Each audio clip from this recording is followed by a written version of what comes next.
Want to find the YouTube community post you have liked before? It's simple and only taken a few tips. First, open the YouTube app on your smartphone and make sure you sign in with your current account. Next, tap on profile picture in the bottom right corner of the screen. Then tap the settings icon in the top right corner. In the settings menu, select manage all history. This will open your YouTube activity page. At the top of the page, tap interaction. Here you find different type of activity linked to your account, such as comment, like and community post interaction.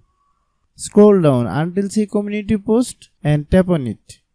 You will display a list of the community posts you have liked or interacted with in the past. If you don't see any activity, don't worry. It simple means you have not liked or interacted with any community post yet, or your activity history may be paused. This feature is a great way to revisit updates, polls, images, and announcements shared by your favorite creator without searching for them again. Just follow this step anytime you want to review your past community post activity on YouTube. Hope you understand. I have a request. If you are new to the channel, please subscribe and stay with us. Thanks for watching.